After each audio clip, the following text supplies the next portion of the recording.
Welcome back, everybody, to the Cousin Connection podcast. Why are you so delayed? Oh, it is delayed. It is a bit delayed. Here, let me turn myself down. I'm a little loud here. Okay, so if you guys haven't already noticed, Teardrop.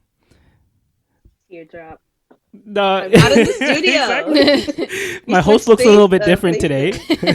I am the guest. I am the guest host. You know how anytime there's reality or not reality TV, those Good Morning America shows, and there's always a guest host when someone's out. Yeah. I am that guest host today, and I happen to be. Yeah, because someone's got a sister. weak ass immune system. I'm just saying. Listen, okay, it is flu season, and I'm being responsible by staying home. Yeah. Exactly. So, but we made it I'm not work. trying to get my cousin sick. Exactly. I'm trying to get back into America, so Exactly. I'm not trying to get sick. And of course, it has We got to be... a cousin connection, but we're not trying to be that connected. Exactly. Yeah, exactly. We're not trying to get 2.0 what happened We last learned our year, which we won't lesson. come back. Exactly. I don't think I ever spoke about it.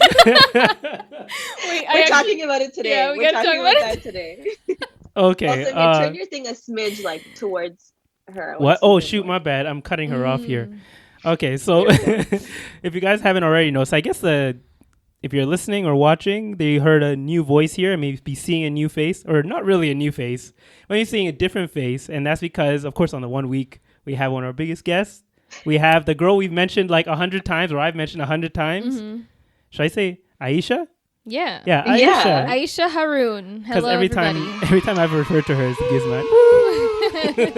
Which I guess we'll talk about that as well. Exactly. But Actually, yeah, we never explained that either. Have yeah, you? I Okay. don't think so. Mm-hmm. I don't think so. But Not yes, on hello. here, but I we am. will. Yeah, I am on the podcast. I am in Toronto for the next Few days. few days. I don't have my return ticket yet, so I don't really know when I'm going back exactly. Yeah, you never know. But She might stay here a Convince couple her to weeks. stay until I feel Just better. saying. exactly. We'll see. But I'm happy to be here. Such a turn of events. I feel like I've been begging Amir and Sada both to start something for probably half of my career And you know online. Yeah. And you know what's kind of ironic? Technically it didn't start here, but we're in the place where your career technically started. When we say it started, this is literally the room where she started filming. Yeah. The podcast. Yeah. Exactly. No, for real. Yeah, so My channel. or her Yeah. channel. Sorry. This used to be my old stomping grounds, my old office, And bedroom. Yeah, my office and bedroom. It was your bed. I don't know how you fit a bed in this room. This is the tiniest. I had room. a twin bed in this corner. Oh, okay, yeah. You Yeah. made it work. Yeah. You made it work. Exactly. She did. But I mean, years down the line, here they are starting podcasts, and I'm so happy. And now I'm a guest on it. Exactly. You guys don't understand. So I used to fight crazy. tooth and nail to get Amir on my channel. And now I'm out here. And now he's out here. Showing my face, not being all shy like I usually am. Exactly. I'm proud of you know. guys. Look at you. I'm proud of you guys. It's always so nice listening to the podcast while I'm driving or cleaning or something in the house. It just feels like you guys are there, except I can't obviously, interact. But then I'm just laughing with you guys and it's fun. It's cool. I Especially when it's we're very comforting. mentioning stories that you're in. Yeah. You're related to. Exactly. Yeah, and she's like, wait, I don't remember that happening in the story. And texting us do you remember when this happened? Yeah. But Yeah. this is technically also part of our Spotlight series where we kind of spotlight someone within our community. But this is probably the closest person we have in our community. Yeah, it's been a long time coming, but- Exactly. A lot of people have been asking. So, Really? people have been asking. Yeah, Oh. we get messages a lot Yeah. where's Aysha? And we're like, she's coming. Aisha's not on Don't this worry. podcast because this is not my podcast. This is their separate endeavor. Exactly. We try to build it up, through the grassroots first, before we start trying to use the people around us. It's not using. I'm Not family. using, but you know what I mean. No, I know. You know what we yeah. mean. Yeah, I get it. I didn't want to be the Kendall Jenner of the situation, Or no, not Kendall Jenner. Sorry. What's the girl who said I came from nothing? What's the one of the Jenners? Oh, Kylie. Kylie Oh, Jenner. Sorry. Kylie. Yeah. Self-made? Self-made, exactly. With Yeah. the $1 billion loan. Or $1 million loan, sorry. Yeah. But yeah, so because it's part of the Spotlight series, Sada did set up a few questions ahead of time Oh. that we did. can kind of I ask did. you and people might be curious about. So we'll probably get through those first before we start doing all the personal stuff, basically. Should we give a little intro? Oh yeah, I sorry, mean, we didn't I would mention it. assume most people probably know who I am Yeah. from your podcast, In- but in there case probably they are don't. that don't. Exactly. Yeah. So if you don't know, Gizma. I mean, Aisha. I'm always gonna like say. I can give an Gizman. intro. Huh? You want to give the intro? well, Yeah, go ahead. I guess speaking first about Gizman versus Aisha. I was born Gizman. Yeah. And throughout my life, I did not like that name. My mom always told me she wanted to name me Aisha, and I was so upset that she named me Gizman instead. I can thank my uncle for that. Hopefully he's not listening. I guess my mom had promised him, because, back then I guess they never checked if they were going to have a girl or boy. Yeah. So they were like, if you get a girl, you have to name her Gizman. And I guess like when they were like, oh, it's a girl, she just like had that in the back of her head and felt guilty and was like, okay, fine, I guess I'll name her Gizman. But she always liked the name Aisha. So by the time I was, coming of age, I actually had, a decision of my own. This is, I think, back in grade 7, grade 8. I just brought it up to my family, and my dad really liked that, and he was like, yeah, you should do that. And then for a while I was kind of like, you know what, actually it's fine. But then my dad kind of just took the reins. He was like, no, we're doing it. Yeah, he like, once you mentioned it, he immediately was like, okay, we're doing it right now. Like, I feel like you didn't even like fully make the decision yet. Yeah, like, I just kind of went along with it, and it was obviously a long legal process. So my legal name is now Aysha Harun. It has been for almost a long time. It's been a long time now. Yeah, since 2000, over 10 years. No. Yeah, since 2008. So wow, because right before you went to uni. Yeah. So before I went to high school. No, high school. Before you went to high school. Yeah. Oh shoot. Yeah. My legal name in high school was Aisha. Yeah. So yeah, like I can't do that math. Damn. 2008. Whatever that math is. Let's not talk. Yeah. Whatever. 11 years? Yeah, we're not the only ones getting old here. No, I'm just saying. So anytime I guess on the podcast, as we're talking, they'll say Gizman. They're referring now to you have Aisha. the context. Exactly. So that's the context. I go by Aisha. My family calls me Gizman, so I respond to that as well. But I introduce myself as Aisha.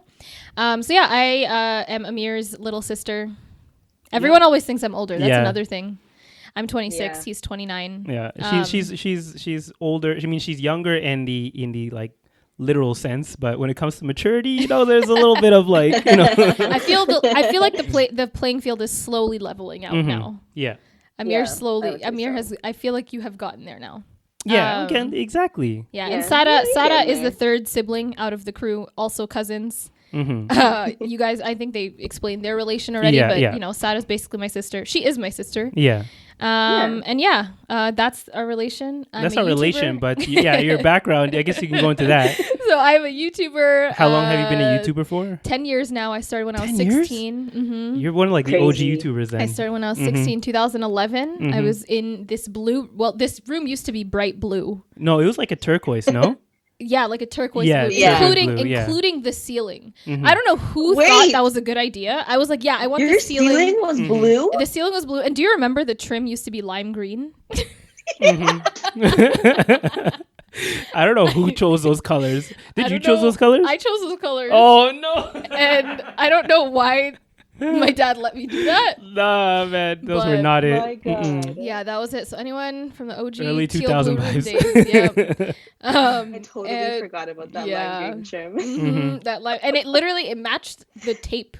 Like the tape, like the lime green tape that the painter's tape. It was literally that exact color. So it just looked like painter's tape. It did. Yeah. Now I'm thinking about it. Color. I'm probably gonna pull up the video because like now we have the background. I can just pull up the video of early videos because I do remember one. I don't know if it's on my computer because I have a lot of OG videos that you just like haven't fully edited. They're embarrassing. I have a couple on that laptop, the old MacBook laptop. Oh my God! I'm gonna have to pull those out of the files. Yeah, but I've been doing it for 10 years. Fast forward, I started doing it full time in 2017 after graduating university. I graduated with my bachelor's of business administration and marketing, and I kind of had this like 4-month period in my head. I was like, okay, I didn't say if I don't make it, but if I'm still broke by the end of the summer, like if I'm not making any money in this 4 months, like I'll start applying to like corporate roles. I wanted to go into brand management for a beauty company. So it was kind of in relations to like, similar to what I do, but I guess on the business side. Yeah. And I just like hustled like the hell out of everything and, And at this point, you're not even like technically a YouTuber. Like you do make YouTube videos, and that's where your main platform is. But I would say I'm a content creator. Yeah, exactly. Yeah, I definitely. Yeah. YouTube was my main thing for a while, and I feel like that's how I kind of grew my presence and everything. But now, I'm on Instagram, TikTok, kind of all the social medias, and I guess off platform as well. I do a lot of like panels, and I'm in some like what is it called, like groups and stuff for like consulting and whatever. So it's a lot more, I guess, well-rounded now, but that's and I live in LA. I moved to LA like almost 3 years ago, so we are a long distance family. Yeah, literally. And I've been benefiting from it by all the trips I've been taking there. Exactly. Which, by the way, you guys have to visit very soon. Yeah, don't worry, we're making. I'm. Yep, you better. Well, Sada and I are going on a trip very soon. I don't know if you want to talk about that yet, but I'm very excited for it. It was supposed to be a mirror, but work things exactly. I'm just saying, man. Maybe if this this podcast thing works out, I won't have to worry about that. Exactly. Inshallah. Every time my shoulders go up, just slowly go talk faster and higher. Voice goes higher and higher.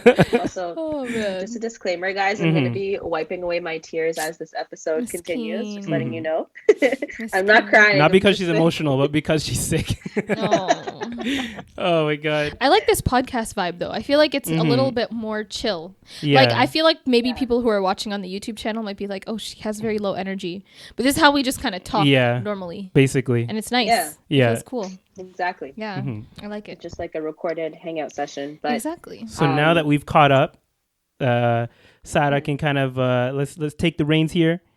And let's start just asking, we have to do the question. It's spotlight. We got to ask the questions. So let's do it. Let's go. These questions are more so for people who, which I don't think is possible. I feel like anyone who knows and watches our channels 9 times out of 10 probably knows who you are. So I guess this is just more of a deeper dive of questions that you may have already answered, but you can kind of talk about it in depth a little bit more. But you kind of touched on the first one already. I was going to ask you, when did you decide that you wanted to do YouTube as a career? Did you think it would be long term, or did you kind of just say like, all right, I'll just try it out and then see how it goes? Like once you did go full time. Yeah, it was definitely more of like, I'm going to try it out and see how it goes. Like I kind of made the decision, January 2017. So like my last semester of university. That's I always thought it was during the summer, like when you finished. No. Okay. No. Because obviously, like in business school, that last quarter, or that last semester of school, like there's a lot of recruiters coming, and like that's when you really do the job search. You start applying for jobs, doing interviews, and all that kind of stuff. So I kind of had to make the decision then, because I'm like, I'm not going to go through all these interview processes and like all of that if I know I want to do something else. Yeah.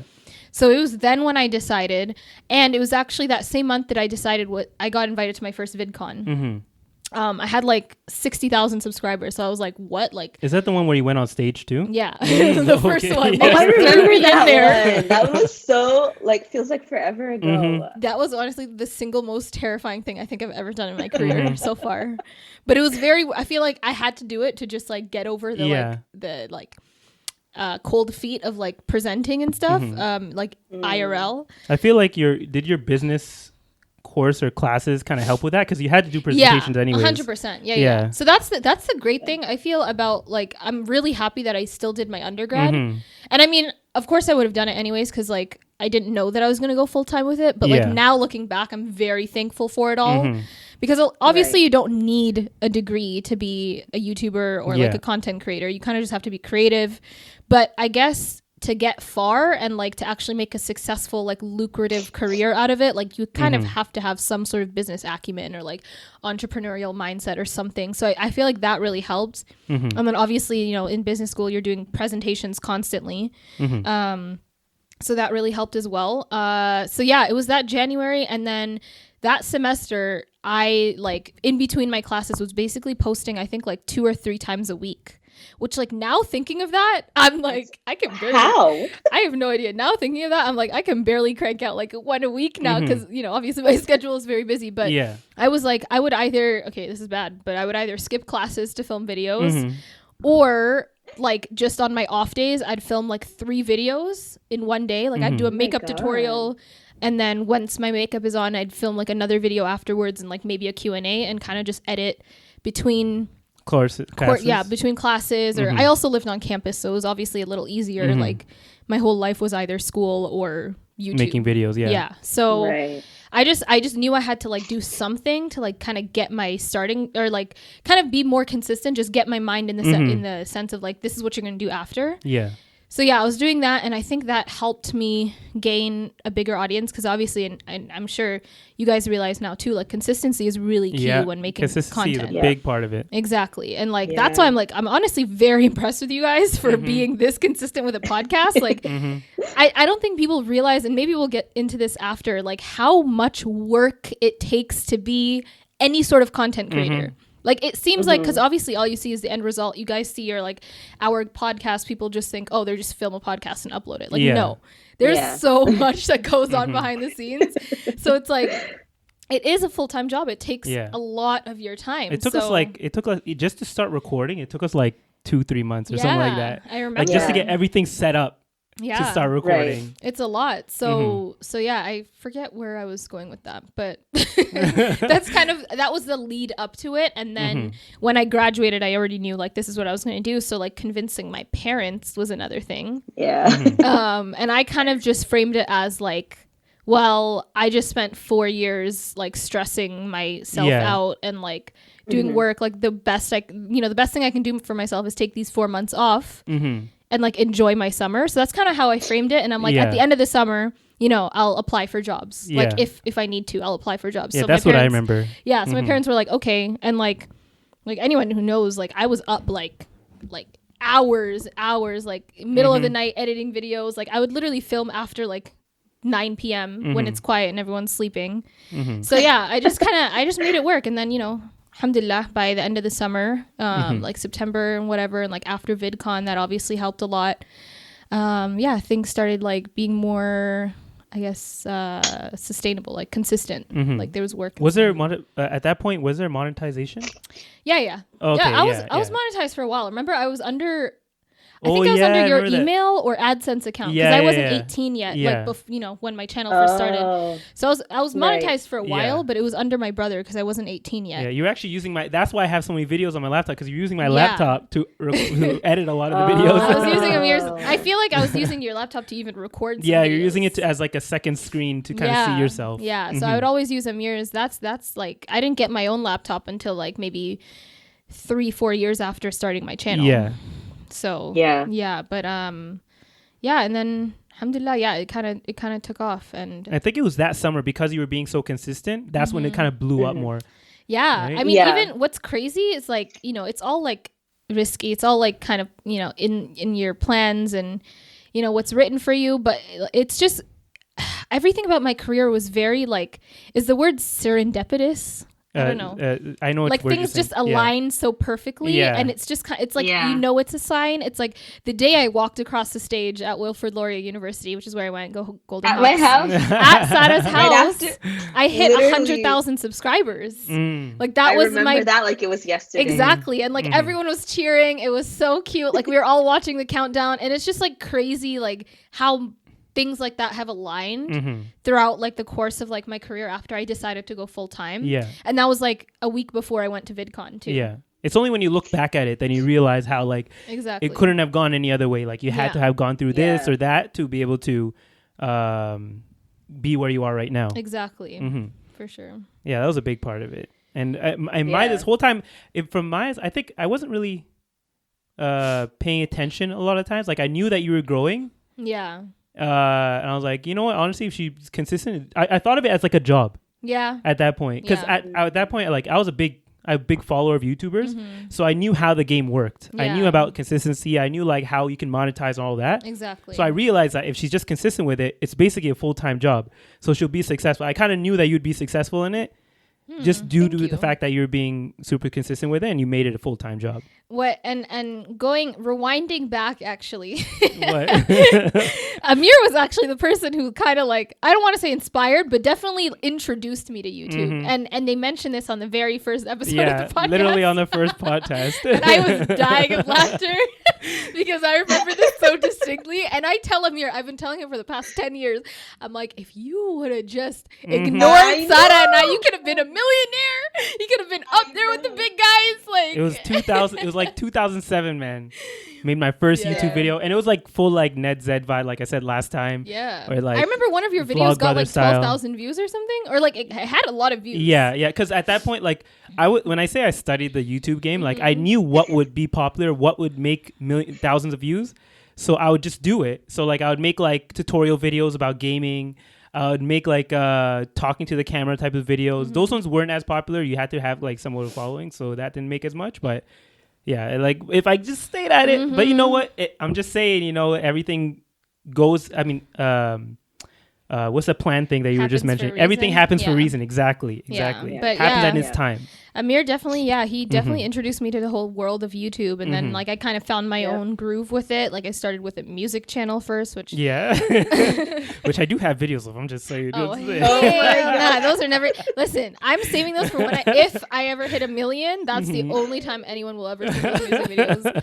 So if y'all want to get me to 1 million, you know what to search. Oh hell, you better be quiet.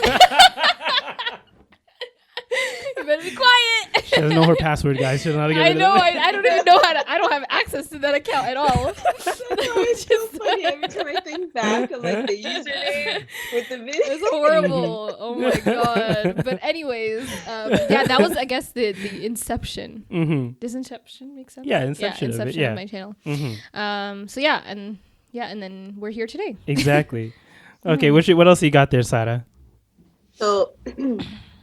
You kind of touched on this already too, but you were saying that people don't realize how much work goes into being a content creator of any type, whether it's Instagram, YouTube, whatever, TikTok.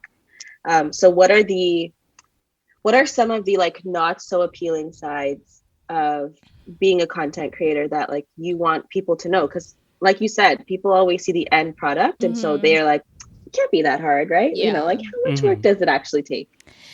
Like sometimes I don't even realize, like it just is kind of second nature to me now, like setting up and like doing all this stuff, and like I have all my equipment already, but it's like just thinking about, you know, what type of equipment you're actually going to start filming on. Like you have to purchase that stuff before you even make any sort of money. Or just be like MacGyver and figure out what you already have and kind of try to make it work. I mean, that's how it was in the beginning though. Like I was using my dad's JVC camcorder and stacking up on a bunch of books and using natural lighting, and like there was no microphones, nothing. Like it was just that, you know, I was using my viewfinder as a mirror. Like that was kind of the humble beginnings of it all. I'm literally using your light right now. I know that's shout out to you. Shout out to you for that one. The light, the softbox that we're using, like I purchased that in my second year of university. I remember because I was like, oh, I want to start making videos at school. Yeah. And I was watching like all those YouTube videos about like how to light videos and whatever. So I purchased those. They're pretty inexpensive, but it's like, so that's kind of the start point of it.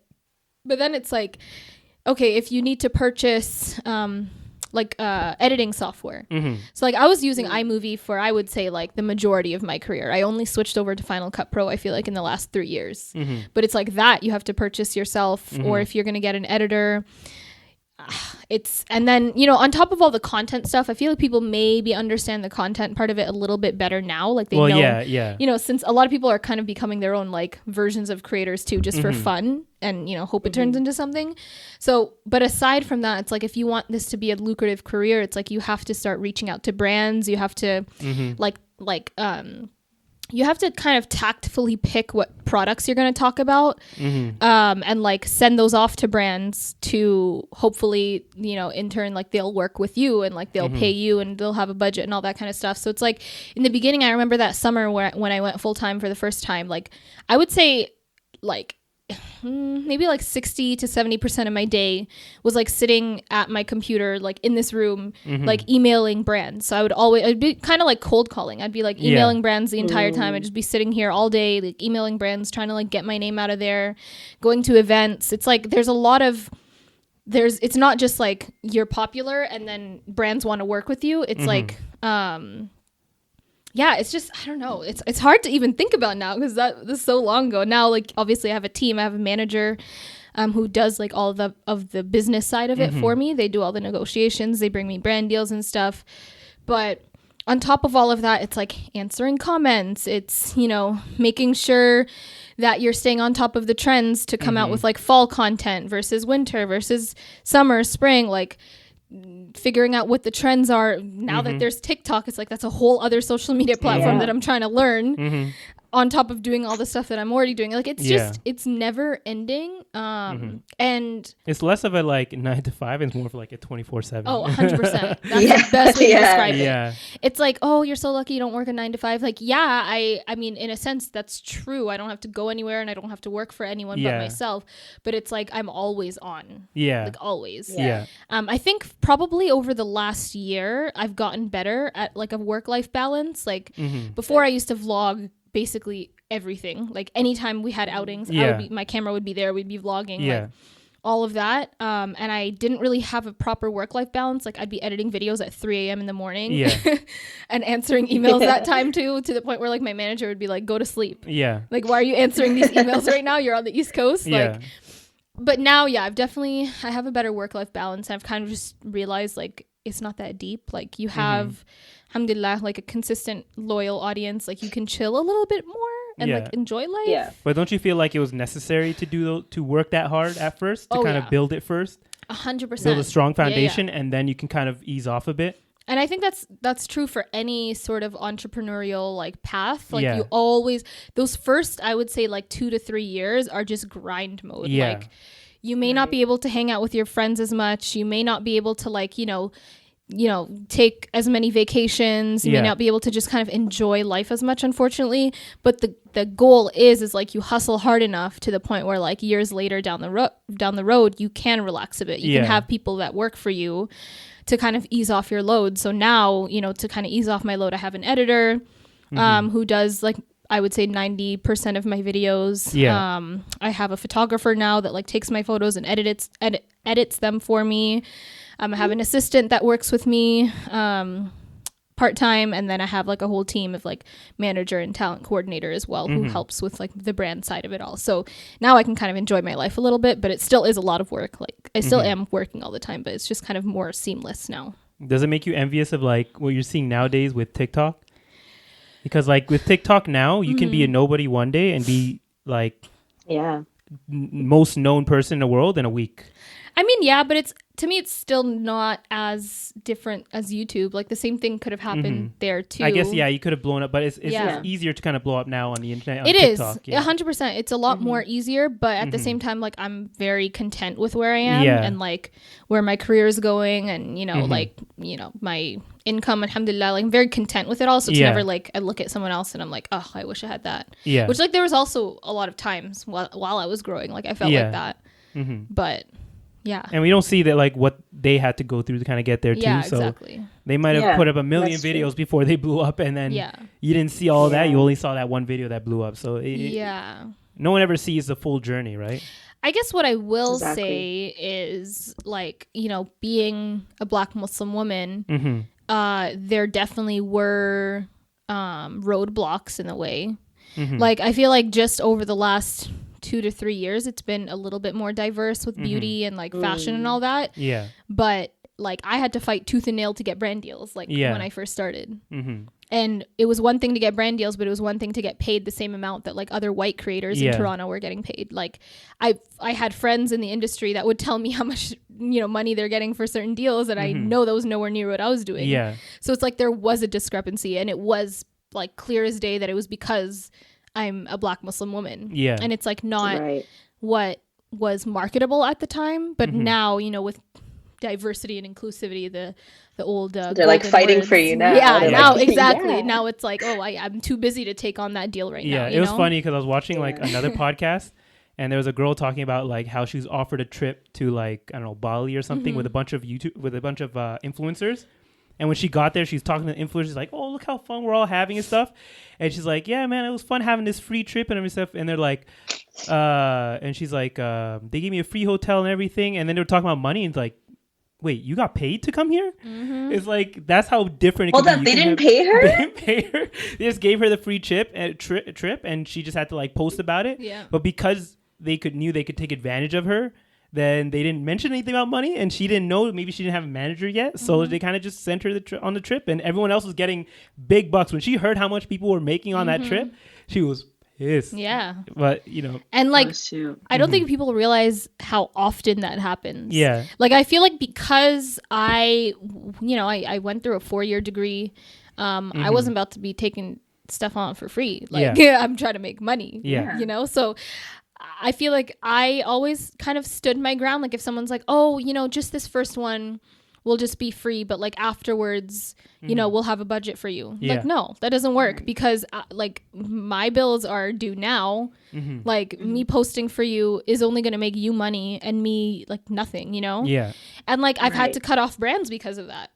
Like brands that have taken advantage of my work. Like, okay, a free trip is nice, but a free trip ain't gonna pay my bills. Yeah. Like if I'm bringing you, you know, 20K plus like income or revenue or like 100K plus revenue, it's like you clearly can take a piece of that and give that back to the person that's bringing you all of that. So it's like you really have to make sure that like people aren't taking advantage of you because they will. I think now it's a lot easier because I actually have like a management team and like they will put their foot down for me. I don't really have to be the bad person anymore. Well, so you're not technically being a bad person. You're just kind of. I mean, no, you know, it's just a figure of speech. For what you're worth. Yeah, exactly. Yeah. Like someone has to kind of.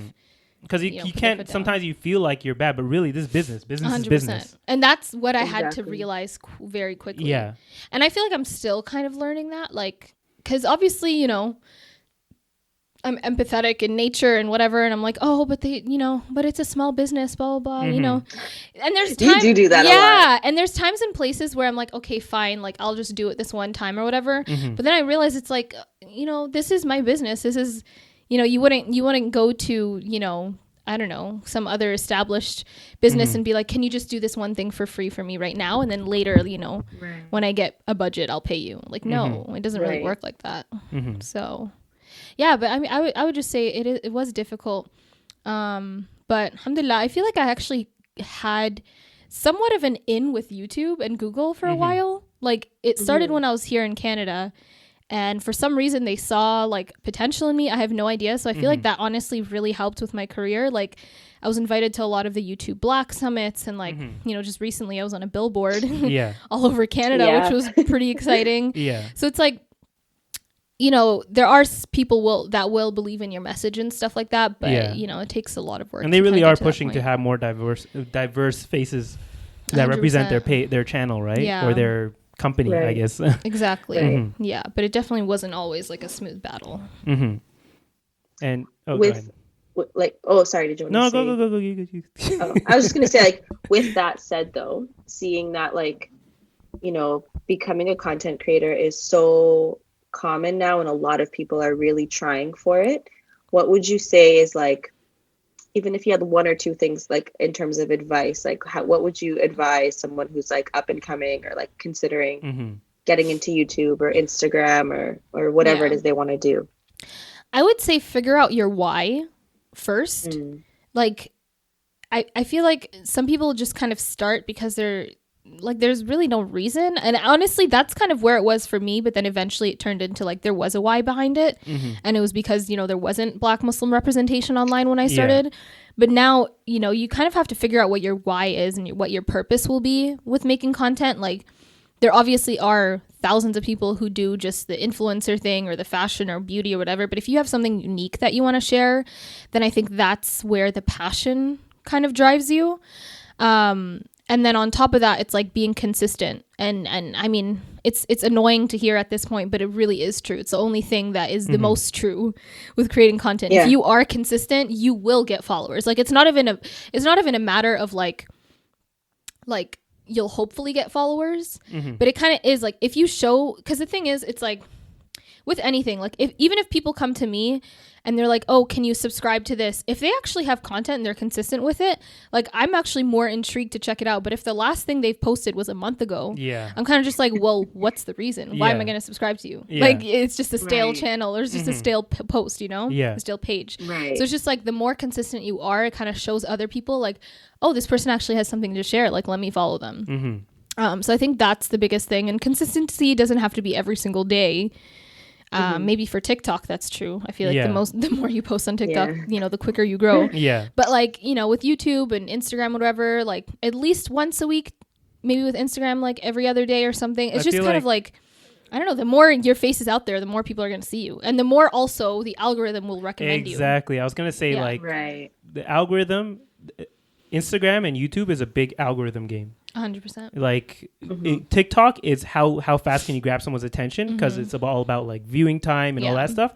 But TikTok and Instagram, if they're going to show your thing, you have to have like either the latest trend in there, or like you have to find out depending on how long your video is. There's so many small things, what your hashtags are, what your tags are, what your thumbnail looks what like. your thumbnail looks like. All those things go into whether or not your video is going to be successful. Yeah, exactly. So I think those are the biggest thing. Have your why are you doing this, what your passion is, and then be consistent with it. If I had to share one more, I think the number one thing is consistency. No, I mean, if you're consistently posting about nothing. I guess so. Yeah. Okay. Everyone's gonna be like, I don't understand what they're trying to, Yeah. I would say the passion. Okay. The why should be first, because it's like even when you guys started your thing, your first thing wasn't being consistent. Your first thing was like, oh, what's the name gonna be? I guess so. Like, what are we gonna talk about? And then the consistency comes.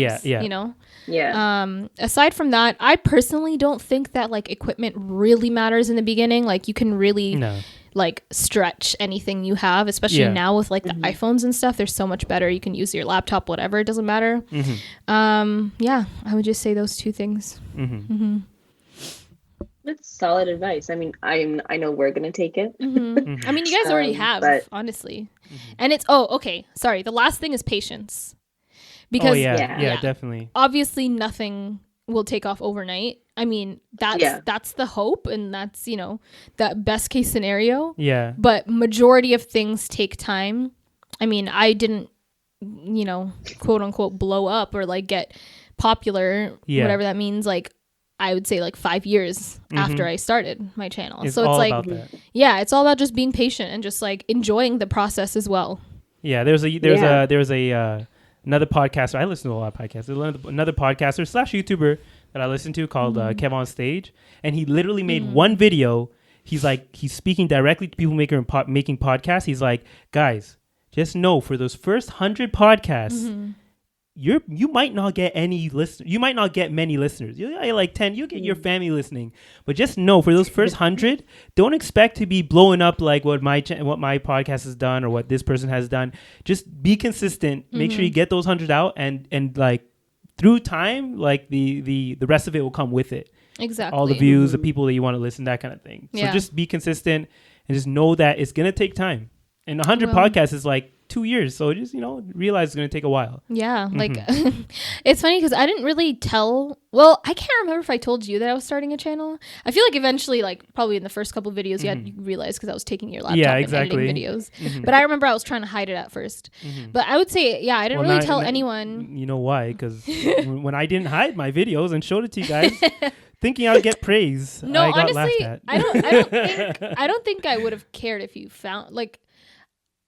I wouldn't have stopped if you found it. Yeah, because I wouldn't have cared. Yeah. But I don't really know. I guess maybe I was embarrassed because I was like, oh, no one's watching it yet. But at the same time, I used to watch it. Sada knew about it. I think I was telling her. First subscriber. Probably, honestly. I was probably my first subscriber, actually, with my other account. Exactly. And like for the first couple of years, I was the only one watching the videos. Like, or at least I guess the first couple of months. Like, eventually it kind of picked up because there wasn't any other like hijabis on there, black hijabis at least, but that, I guess I don't really know where I was saying. I lost my train of thought. I was saying like it goes back to the point where like no one's really gonna be watching you in the beginning. And like it might be embarrassing because you might feel like you're talking to no one. But it just allows you to get more comfortable. Like, you find your groove. You might realize, oh, I don't really like that type of content, but I still like making videos. Let me try something new. Because we're on episode 27. I feel like we're still like, at least I feel like I'm still getting used to the whole doing a podcast thing, like learning not to interrupt too much or like not, because I noticed one thing that I do, I'm just going to call out now, is like I say a lot in between it. And like it'll be clean audio. See someone just saying like some really nice thoughts, and all you hear me in the back go, yeah. I'm like, shut up. There's one point where when we were doing just the audio, I would edit out every single yeah. Are you serious? Yeah. Dang. Just so you wouldn't hear me. No, I feel like I do that too. Yeah. I notice it when I'm like on meetings and stuff. Mm-hmm. But I feel like it's like you want that person to understand that you're listening Mm-hmm. and you're attentive. Yeah. So you're just like, Right. yeah, Yeah. exactly. You say that a lot. Exactly. I'm doing it right now. I do it too, though. I do it too. Oh my god. Yeah. So you got any more Active questions, or should I go into the other things? Yeah, no, I have a couple more Okay. questions. Okay, so now that you've been in LA for like the last 3 or so years, how have you been able to remain so grounded, you know, being away from friends and family and only really seeing us a couple times a year? How have you kind of kept your head screwed on straight and not let, Yeah. you know, LA or just that lifestyle kind of, Yeah. you know, steer you in another direction? Yeah, I was just doing it too. You I was want- like, yeah. see? Yeah, you were. Now we're all gonna be conscious about it. I know. That's good though. That's how you Yeah, learn. exactly. Well, I guess like how do I even describe it? I don't think there's never like a time where I think I'm above myself because of what I do. Like I feel the exact same. Mm-hmm. Like I just happen to have, you know, a lot more money and followers. Alhamdulillah. But like other than that, Yeah. like I'm the same Gizman, I'm the same Aisha. Mm-hmm. I think having a So, lot yeah. of family keeps you grounded. Exactly. And I think the fact that I know like my family watches all my videos and my content and all of that, like it I helps try. me stay. I'm not talking about you because I already know you don't be watching all of them. But I know Mama's part of the notification squad. I know Sada I is definitely like, hear it on you the know, TV the Khasij moment Wahid. it comes out downstairs. Yeah, exactly. Yeah. Exactly. So it's like I realize like I know it kind of puts a face to like who's watching your stuff and kind of just reminds you to like, you know, consistently be yourself. Because I will call you out if it's not. Yeah. Yeah, exactly. So, but I think aside from that, like, I guess the LA lifestyle, I guess it's something I never really was that interested in. And I think also, like, majority of the friends that I have in LA are, like, all Muslim as well. Like, I have very little non-Muslim friends. Not that, like, I'm like, oh, this Against person's it or non-Muslim, anything, I'm yeah. not going to be friends with them. But it's just kind of like, Right. I gravitated towards, like, the Muslim creator industry in LA. So obviously that kind of helps. And I think just honestly knowing yourself, like I would consider myself very self-aware. Like I know who I am. I know who I was going into this industry. It's not like I ever tried to Be someone else. yeah, be someone else, or like I think the reason why, alhamdulillah, I've been able to stay consistent and stay successful with what I do is because I'm just myself. I'm Aisha. Like I am a Muslim creator. Like I wear the hijab. I dress modestly. You know, I try to dress as modest as you know I want to for myself. But You're already thinking of people in the comments being like, I know that's another thing. That's another thing. I'm always thinking about like, oh, this person's gonna mention this, so let me just clarify. nah. But because of that, it's like the brands who want to work with me want to work with me because of that, because of who I already am, not because of like a persona that I'm portraying. And then on top of that, it's like because you know I've really been like pushing this whole like you need to accept who we are.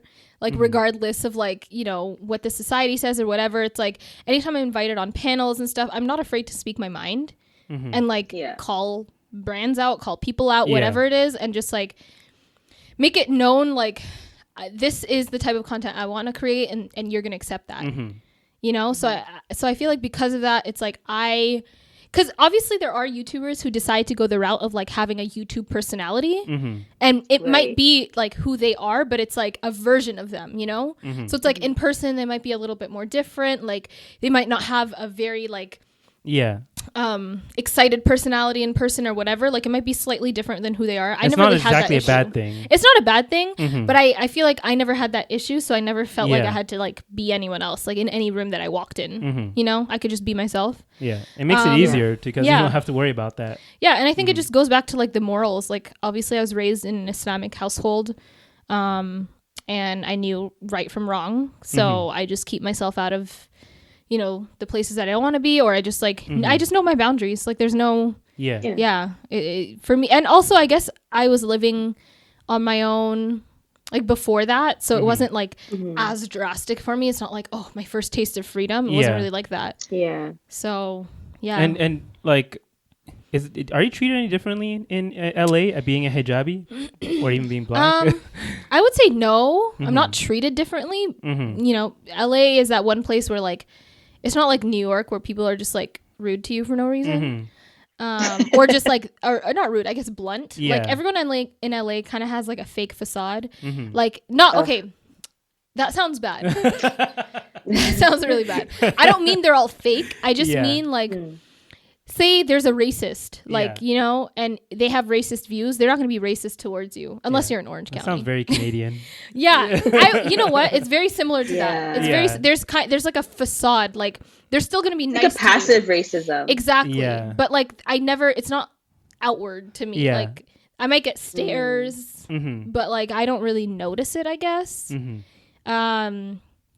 Yeah, but I mean, I never personally, anything overt, so you're not worried exactly, about it. exactly. And that's very Canadian like that. Yeah, unless you're in like I remember when Sada came and visited, we were in Laguna Beach, and it was around the time of the what's it called, thing? Trump versus Biden, like during the elections, and there was like literally like Trump supporters going around like waving their flags and like all of that, and like it was very apparent there was a divide. Yeah.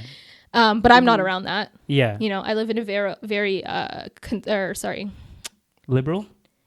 Yeah, a democratic area. Yeah. I'd say majority of the city of LA is democratic. So, you know, everyone's open and whatever. So Canadian democratic. Huh? They are democratic. No, Canadians say liberal. They say liberal. Americans shoot. say But Democrats. that's still, I still think that's a fitting word. They're liberal, you know, they're more liberal. So yeah, I don't really have that issue really. I kind of just stay in my own bubble. Like I really do. And but it's been a good experience. I've always wanted to live in California, like from when I was young. Definitely. So it's like sometimes I'm just like sitting in my apartment and I'm just like, damn, like I'm here. Like I still have those thoughts. Like I'll wake up and it'll be sunny and like just beautiful weather and I'm looking at the Hollywood sign. I'm like, damn, like look to my left and I see the Hollywood sign. Damn, this is all so crazy. Exactly. I know. Just to know that in the winter, those mornings when we're waking up at like 6 a.m. to go to work, I'm like, I should just book a one-way to LA and go see it. Exactly. But alhamdulillah, I really like it. And I definitely feel like for my career, like I feel like I could have still had a similar amount of success here in Toronto. But there's something about being, am I too quiet?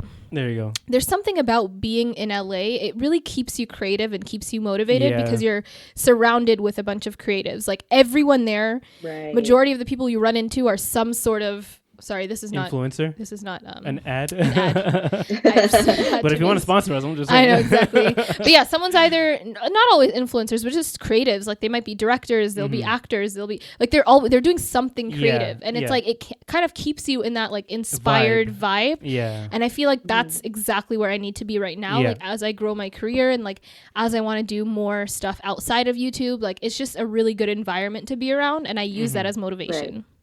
And of course the weather is amazing, so I always feel like creating. It's like here I always felt like I was going through like seasonal depression anytime winter hit. Like you know, Sada used to work with me, so she used to come with me she used to like do some of my photo shoots and stuff, and it's like in winter, like it's just too cold. Had, like, a small little like window literally where we'd get sun. We'd have to plan our entire days around when the sun is out to film like one video, and like around 3 p.m. it starts getting dark, and I just get frustrated. Like I don't have that issue in LA. Like it's always nice weather, like, you know, 90% of the time.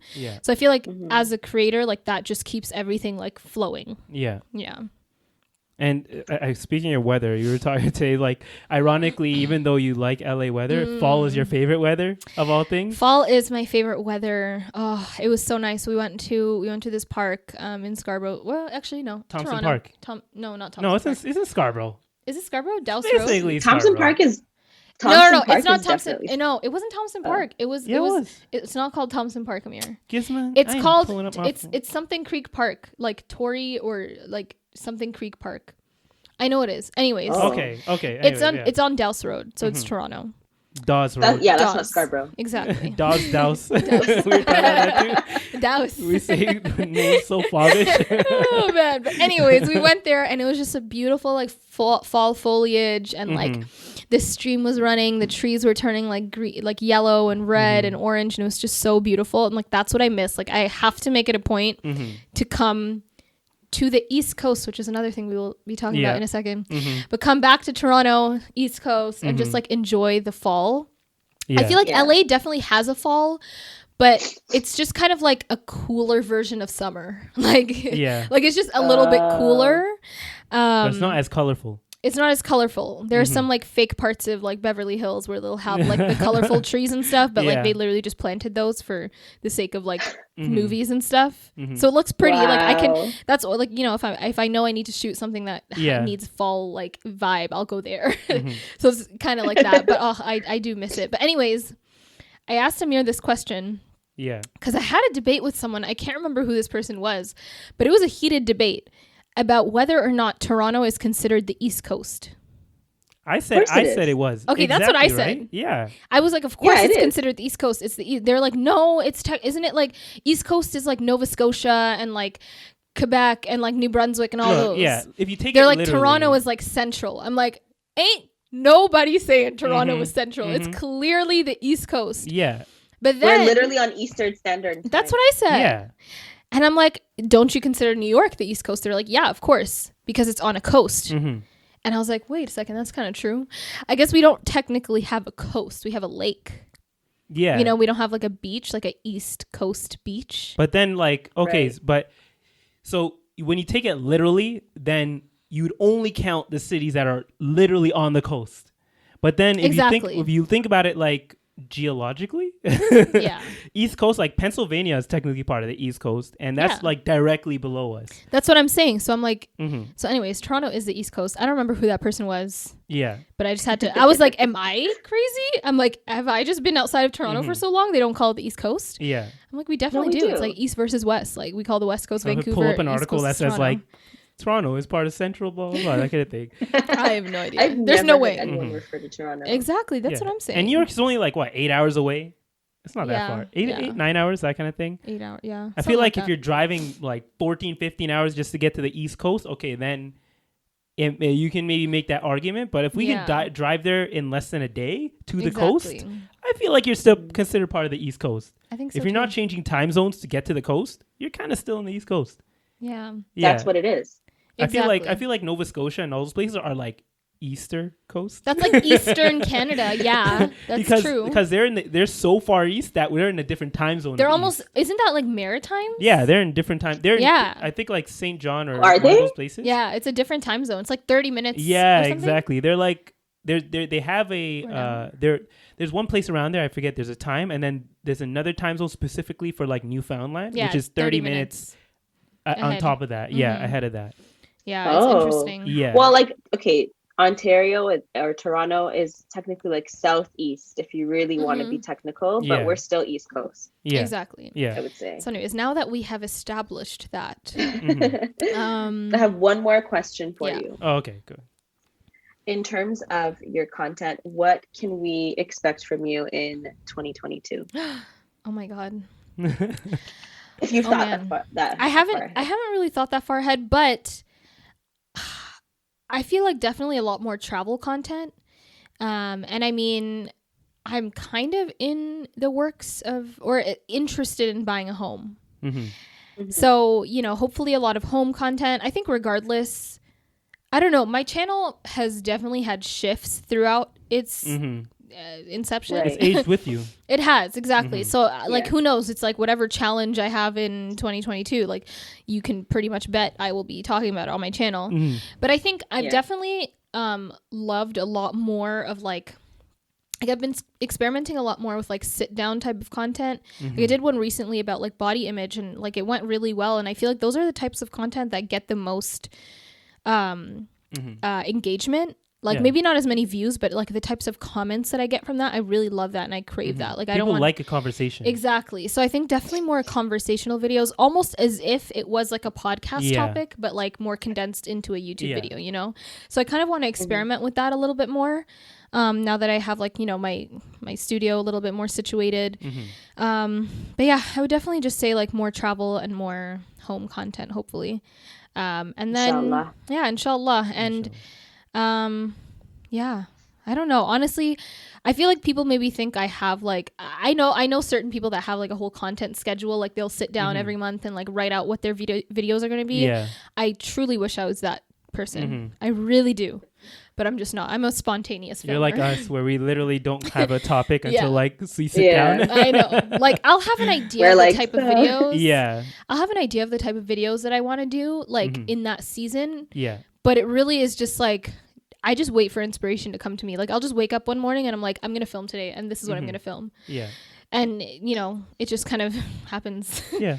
Yeah, but and that has been the way that the internet has been going, like longer form videos, 100%. More personal, and also YouTube is pushing it, right? Their algorithm is pushing it because they realize that they want people to stick on their platform for longer, and people stick around longer when there's a conversation happening on the video. Exactly. I feel like I was always ahead of that. Yeah. Like I always had long videos, not because you know I knew that was going to be the thing, but I just could not stop talking or filming.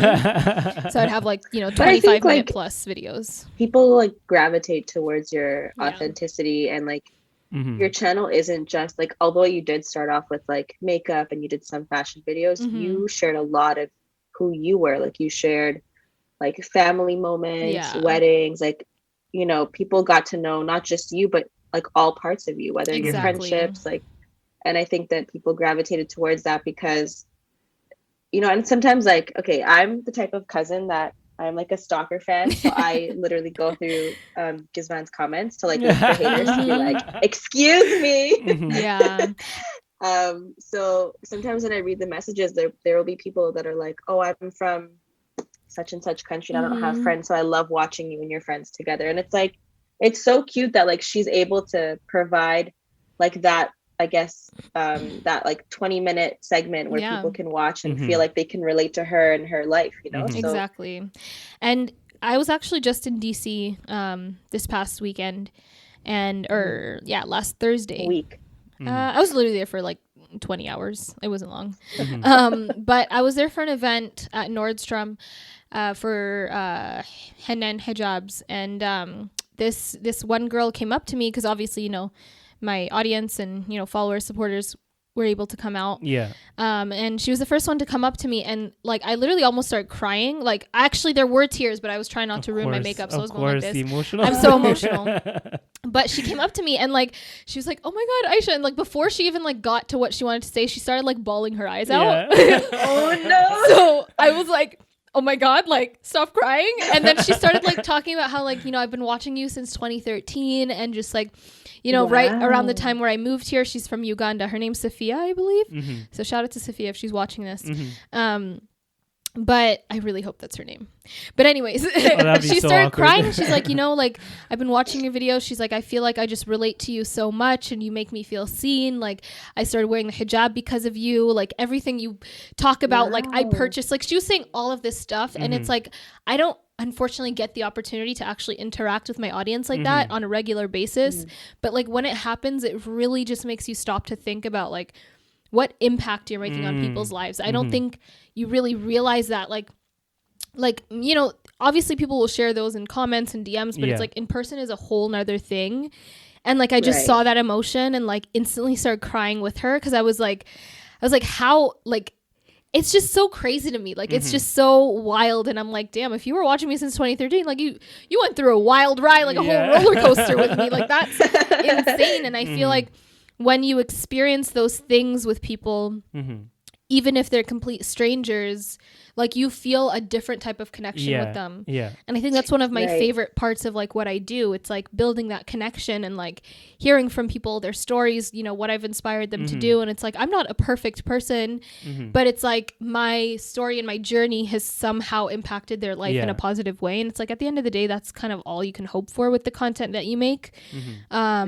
And yeah, it's just really cool. Yeah, that's the side of it that a lot of people don't realize or they don't notice, because a lot of people kind of like try and put down what you're doing, be like, oh, it's like nothing, you're just being influenced online, but you don't realize the impact that that person's having on other people's lives 100%. And what they're bringing to your community that you're part of and all of that. And I think that's the reason why I always try to keep everything like as authentic as possible, so that, because I know there's someone out there that like maybe has had a hard year or a hard life or whatever it is, and it's like, if my 25 to 30 minute video gives them a sense of peace in their day, like that's really huge. You know, like that's really amazing. So I try not to ever forget that part of like what I do.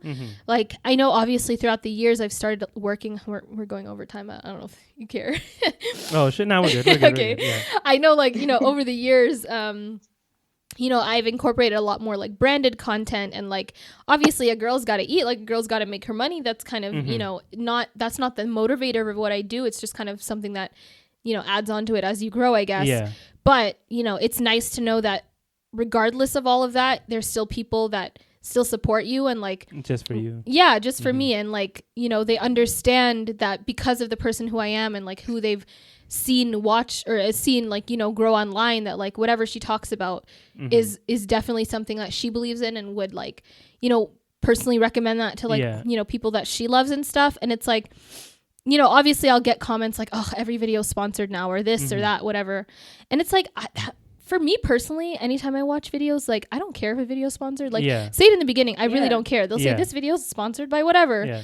I don't care. Like, it doesn't take away from the content that they're doing. I like it. Why does it bother people? I've honestly, the thing that I've had to realize is like, it just comes down to envy. Yeah. Like, that's the only reason I can see that it bothers them, because it's like, if you're following someone, they're making like, you know, free content for you, why would you get upset that they're making money? I get upset when I don't see someone getting sponsored sometimes. Like, I'd be like, oh, that'd be such a perfect sponsorship. You know, like, and it's so it's like, again, like hearing, I think maybe that's why I got so emotional, because obviously, you know, I see those negative comments. They'll be like hundreds of positive comments, but it's that one that's like, oh, every video sponsored. That's the one I focus on. I don't know why. It just kind of is. I think it's just a natural thing. All people do it. Yeah, it's human nature. So it's like being able to hear from my subscribers in person, like the impact that I've had on their life. It's like, okay, I'm doing something right. Yeah. Like, just ignore those people. Clearly they're envious or want that for the, you know, it's just, they just have something negative to say and want to say it online for some reason. So that person's probably going through something. They're just taking it out online. Yeah, exactly. Yeah, like you know, I know that like when sponsorships first kind of started on YouTube, like a long time ago, I know that people had that fear of like, maybe they don't truly believe in this product, they're just doing it for the paycheck. But I see the brand deals that you're getting, and because like your early career in YouTube, like you were buying most of these products, and you would be like, oh my God, Sada, like you have to use this. And I would use it and I'm like, yeah, no, she's right. And sometimes like we'd be on the vlog, I'm like, guys, you need to believe her. And so a lot of the sponsorships that you are doing are products that you've already purchased and that you just happen to like, why wouldn't you work with them? Exactly. If you already love the product, you know what I mean? Yeah. So I think you've done a good job though with really working hard on gaining the trust of your followers and the people that watch your video. So I think the people that are like worried or upset that you're doing branded videos, I mean, what do you mean? You're telling me you're going to work for free then? Like you don't go to work and then not get paid? Of course. Like, that's this is your job. I think people are like, they're forgetting that, you know? So, this is literally my livelihood. And I think also people maybe don't realize, it's like, I literally get hundreds of, you know, sponsorship requests a week. Like there's always times, you know, my manager might reach out and be like, hey, this is like, you know, a formal offer you just got. What do you think about it? And you know, that month I might have like 3 different skincare partnerships, and there's another one that wants to work with me. I will literally be like, oh, there's too much. Like my audience will feel like I'm will feel overwhelmed. So I'm going to pass on this. Like, and this is thousands of dollars. It's like, how often will you say no to not like, you know, I don't want to say my rates, but thousands of dollars, like for one Instagram post, I'm going to say no. And you can tell when there are influencers who don't care about their audience by how many sponsors they're putting out. Every single piece of content could be sponsored. And like, you know, if they want to do that, they want to do that. I don't care, as long as the content looks cool, like whatever. But it's like, I just know that for me, that's not what I want to do. So I'm very, very selective. So I guess it just, that's the one part of the job that like kind of sucks sometimes. It's like you'll be so excited about a partnership and stuff that you get, and they're like, ugh, another sponsored post. And I'm like, I was excited about this one. Like, okay. Like, come on. Like, I literally begged this brand 4 years ago to work with me, and now they're paying, like, they're coming to me, you know? It's like I'm excited about it. But then again, that's like that's one comment in 1,000 or exactly. 2,000. So yeah, I would definitely say majority. You know, they know me for who I am, and like, you know, they will support it and be like, yes, our girl's getting her coin, whatever, you know? Yeah. But yeah, it's a tough balance. Okay. Well, I have a couple things before we end off here, because we are reaching out of time here. But okay, so these are more just like callbacks to a couple of episodes. So a couple episodes ago, I want to get your perspective. I remember when I was talking about like sad movies, and then when I was sitting down there. So I want to know what your perspective was. Do you remember that? Yeah, Dave? I remember that. Do you remember, what was your perspective of just seeing breakdown? I'm talking about that story where I was watching Grave of Fireflies, and I started crying on the couch while Gizmo was sitting in the room. I actually thought it was kind of touching because I was like, oh, he's crying because of his little sister. Like, that's so cute. Amir loves me. Feeling. I gotta preface, although we're like brother and sister, we're not the type that are like all over each other, like saying, you know, professing our love for each other all the time. Like, he might get a I love you on his birthday. And I might get a happy birthday maybe. at all. like that's our relationship. I forget sometimes. Okay. But obviously, you know, we really care for each other. Yeah. So like seeing that, I was kind of laughing inside, but also like, oh, that's cute. But so you knew the context of why I was crying then. Yeah. Okay. Well, because I asked you questions. Oh yeah. I think I was just trying to understand the context of it. I can't. Did we watch it again? No. I could never watch that again. I just watched the same. I think you watched the scene again. Yeah. Yeah, I know it was really sad. Yeah. I think I probably shed a tear too. Yeah, it was really bad. Yeah. But like with the whole context, you would have probably been bawling. Yeah, like I was me. laughing though. Exactly. When I heard the podcast episode, I was laughing. Oh my god. Also, another thing I need to point out. Yeah. Whoever said Arizona is south. No. That was him. I know. I was like, yeah, Sana's right. It's definitely the West Coast. And Amir was like, no, that's considered the South. I was like, I was like, Amir, stop embarrassing yourself right now. Out of his mind. I'm just saying it's part of the South, part of America.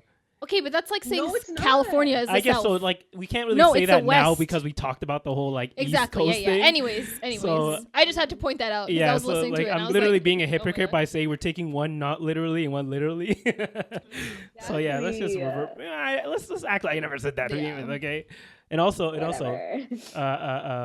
when I say Patrick Star, who do you think of?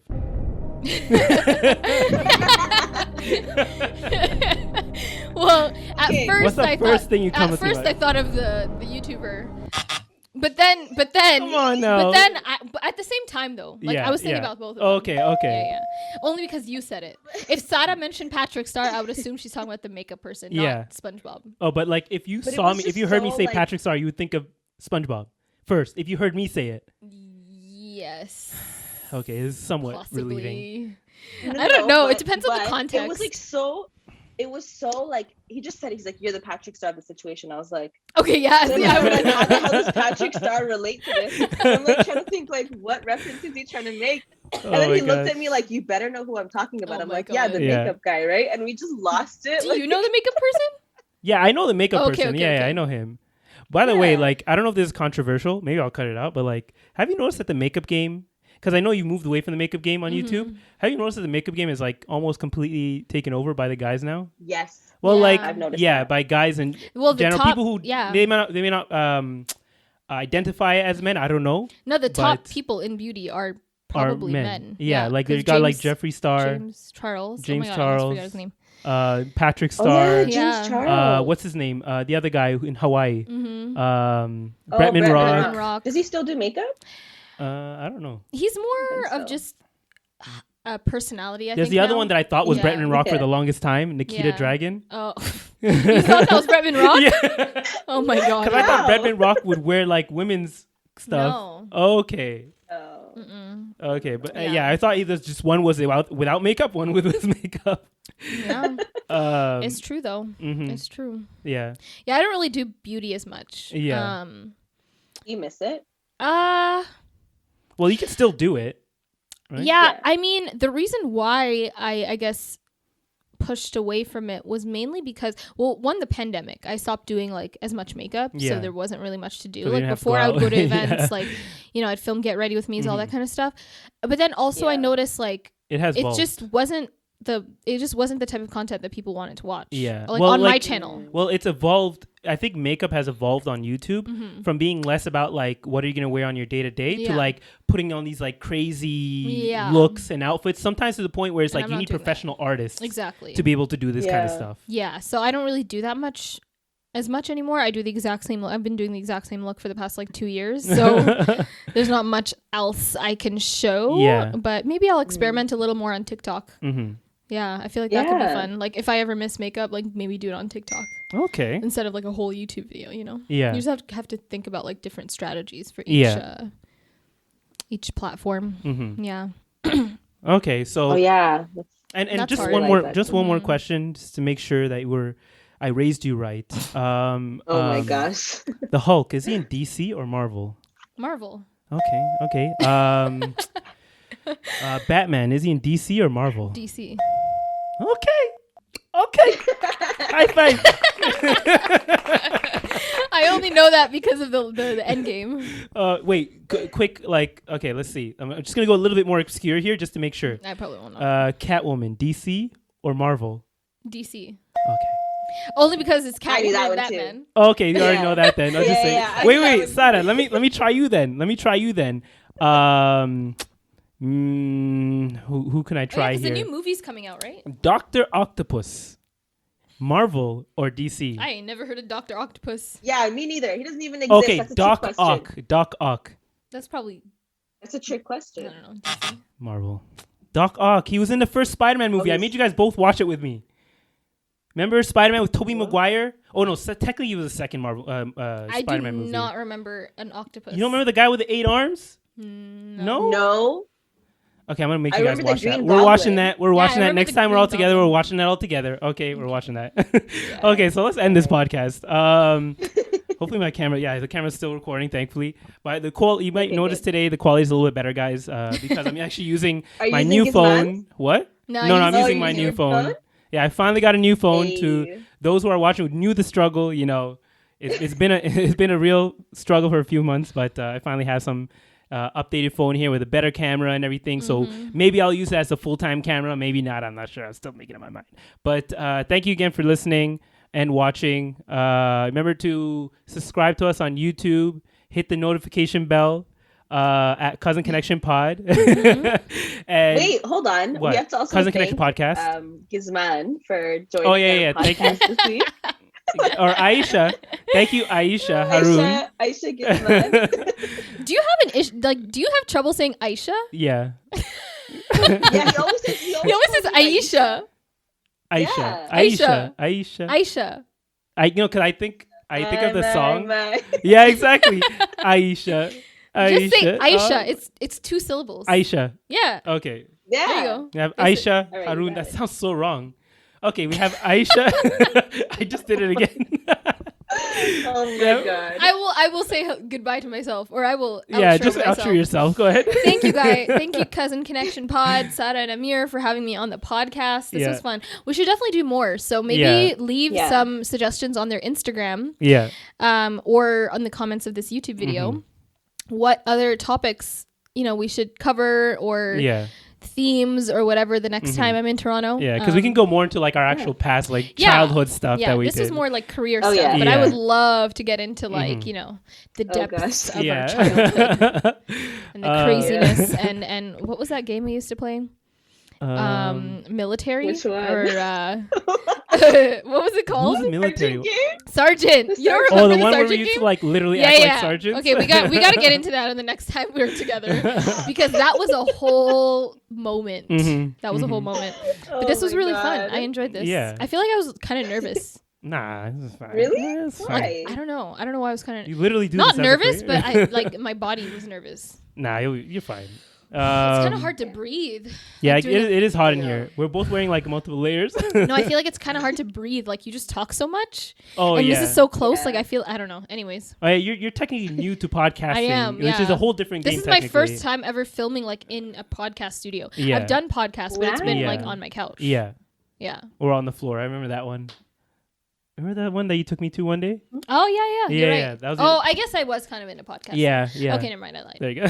But thanks for having me. Yeah. And thanks for listening to this almost hour and a half podcast. Yeah. Oh, yeah, exactly. But wait, we didn't even say the rest of it. Oh, there you go. You can follow me at Amir Was Taken on Instagram. You can follow Sarah at @alisara__. And you can also follow us on Instagram at Cousin Connection Pod.